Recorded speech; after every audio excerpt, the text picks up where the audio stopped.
Hi, guys. It's Mary Beth with Day One Life Coaching. And today I'm going to talk about a different kind of addiction, which is addiction to toxic relationships.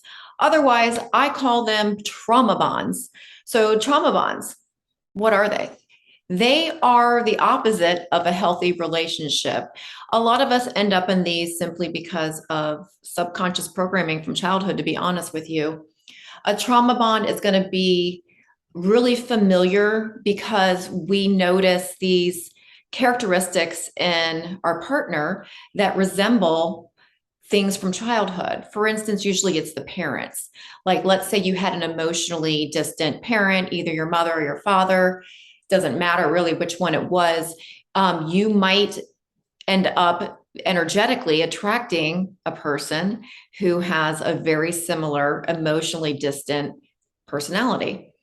That might be their relationship style or attachment style. So you've got those avoidance, and the avoidance tend to end up with someone very often, not always, but with a more of a clingy attachment style. When a really healthy relationship, you're going to have secure attachments. Both partners will be secure. So that's what a trauma bond is going to be, a relationship where the two of you are together, and these can work out. Let me give you some hope, but I want you to know these signs that you're in one. So to see if the two of you can work together, that's the key. It has to be both of you. One person cannot fix a relationship. Both partners have to be willing to evolve and grow together. So a healthy partnership is going to be two people who essentially they are already complete. You're not looking for someone to complete you. The movies really did us wrong there. So, because if you're looking for someone to complete you, you are literally giving them power to break you, to make you or break you. Think about it. You need to be whole in yourself, and so does your partner, because in the beginning it's all wonderful, right? Oh my gosh, this person completes me. And but then if you really rely on that other person for your happiness, your personal happiness, what happens when they have to they go on a 2-week trip with their friends, and what are you going to do? You're dependent on them for your internal happiness. They have to do and say things to make you feel secure. We really need to already be secure within ourselves prior to getting into a relationship, which most of us aren't. Most of us aren't. That is why most of the world is in dysfunctional relationships. So how do we fix that? Well, first, let me give you the 7 signs, 7 stages. They go in stages of a trauma bond. Okay. I am speaking from experience. I was the recipient of number 1 step, which is love bombing.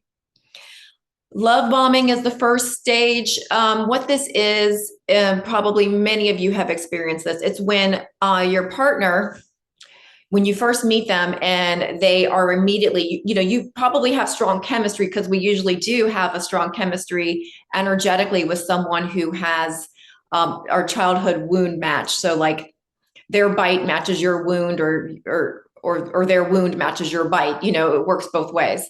So we are going to recognize them on an energetic level, and we are going to be attracted to them because we love familiar things, and we love to be able to fix things. And from childhood, like, I am going to get it right this time. I'm going to get it right this time. I couldn't get my my mother or my father to really pay much attention to me, and I feel this person's distant. And this is subconscious, by the way. I'm not saying that you're actually thinking this consciously, but this is what's going on subconsciously in your programming. Is like, I'm going to get it right this time. I'm going to get this person to love me because I didn't feel quite loved enough in childhood. A lot of this programming, most of it happens before we're 7 years old, which is why we walk around completely unaware of our wounds and our triggers until someone points it out to us. So the love bombing is going to be when a partner, this is, pretty toxic. Sometimes I believe that some people who aren't manipulators, they might really believe that they are in love with you right away. Love at first sight. They might feel it, but that's limerence. That's not love. Because in order to love someone, you really have to know them. And I'm not talking on a spiritual level. Yes, we can all love each other spiritually. And I am talking about in a relationship when someone starts telling you they're in love with you and they want to marry you, and they just constant compliments, building you up. I mean, you feel like, oh my gosh, this is what I've been missing all my life. This is true love. And you've never been so swept off your feet.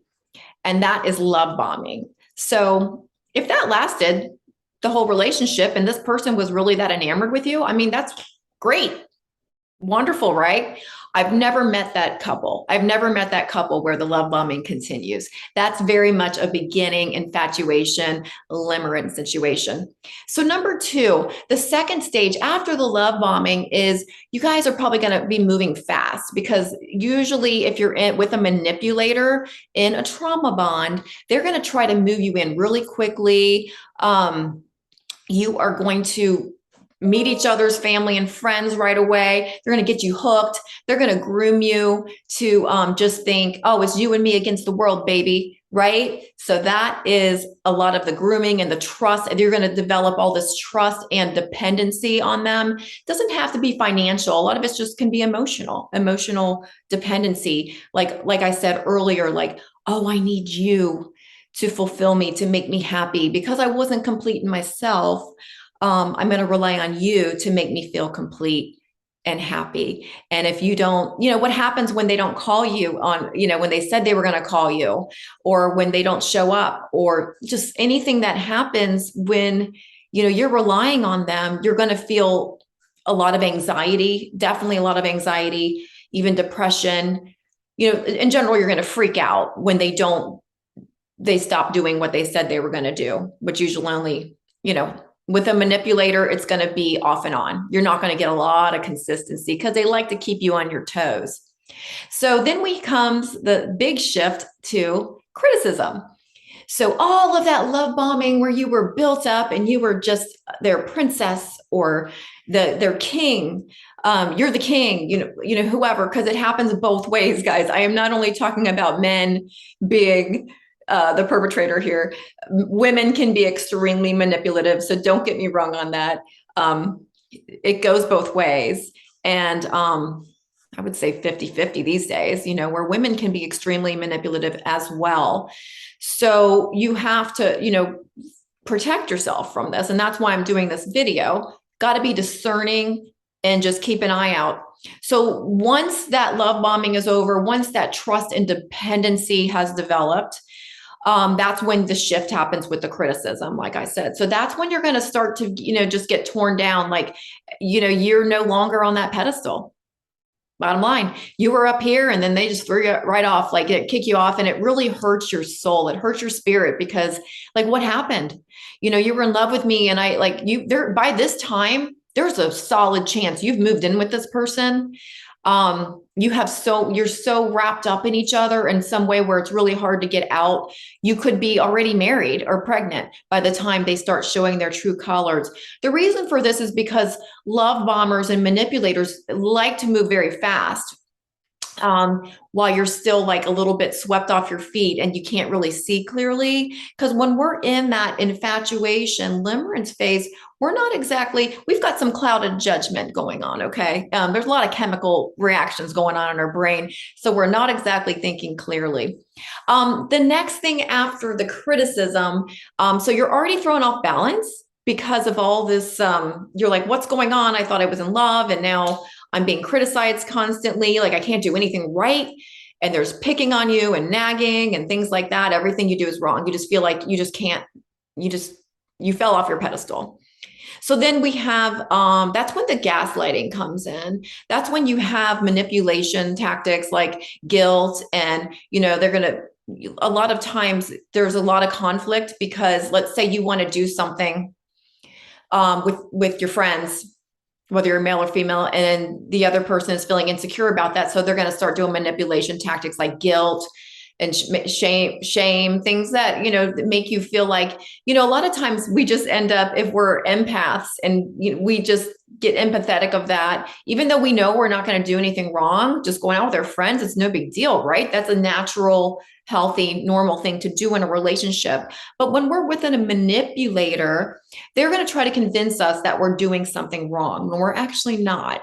It is healthy and okay to spend time away from each other. So you're not codependent, you're independent people who are in a loving relationship, not codependent together, right? So there's nothing wrong with you going out. But what some people who are really empathetic, they will try to avoid conflict and just say whatever they can, just to make their partner happy again. Like they want things to go back to the beginning so badly that, we just start to avoid being honest and just to avoid a fight. We just want peace.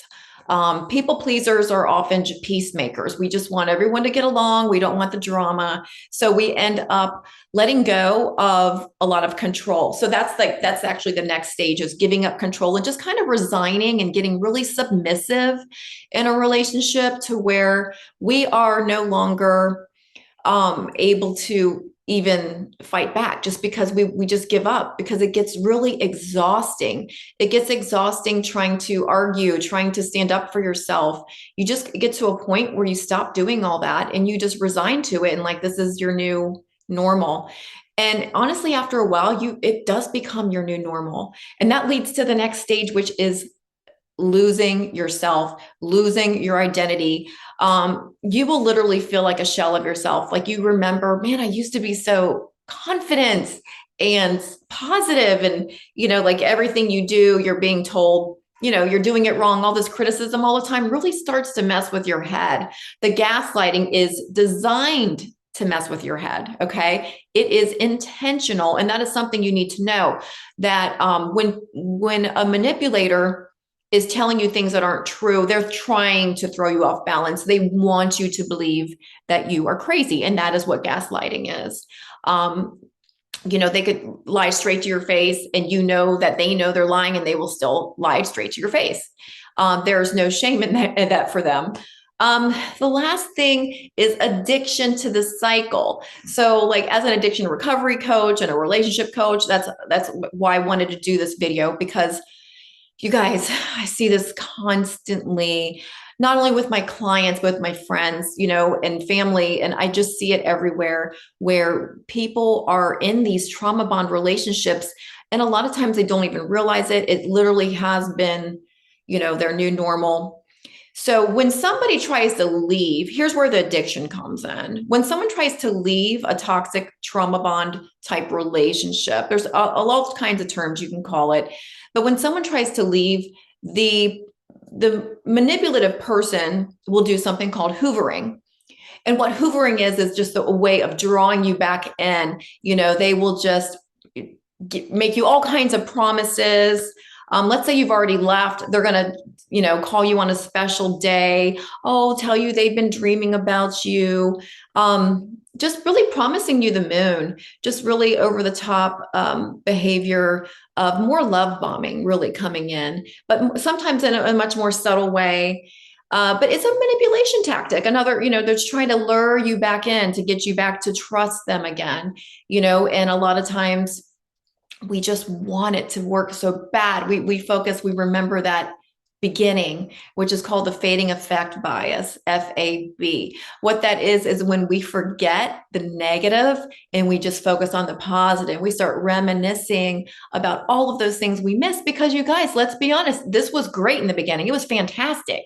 We had dopamine dripping left and right. We were feeling like in love, our chemicals were going nuts, and we miss that. And we want to feel that again. So, and we want to trust, don't we? We want to believe. So we get back in the cycle and start all over. So if you notice this, that you're in the cycle of, broken promises, and the 2 weeks later, I feel like it's about 2 weeks. That was my experience personally. They're back to their same old ways, the criticism, the constant, manipulative techniques. And, maybe they'll try to be more subtle about it. But, by this time you're catching on, when this happened to me, I was lucky because I had only previously had healthy relationships. So I was able to see it, rather quickly. And this is before I learned about it. I kind of learned the hard way. I didn't read it in a book. I learned about it. And then later, actually, a neighbor gave me a book. And that's how I learned. That's what I was involved in. I really had never heard of it before. This was many years ago, decades.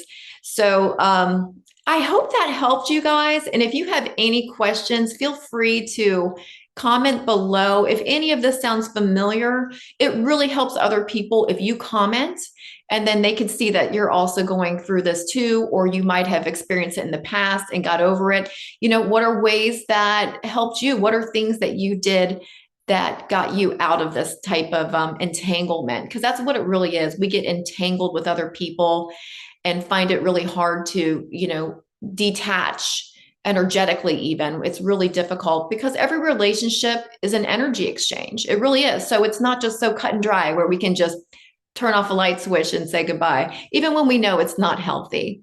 So you guys, thank you so much. Please be sure, if you're watching this on YouTube, to subscribe and hit the bell for all. I'm going to start doing a weekly video. I have gotten away from that, but I'm going to get it back to doing a weekly video. And so please hit all notifications, hit the bell, and I hope you all have a great day.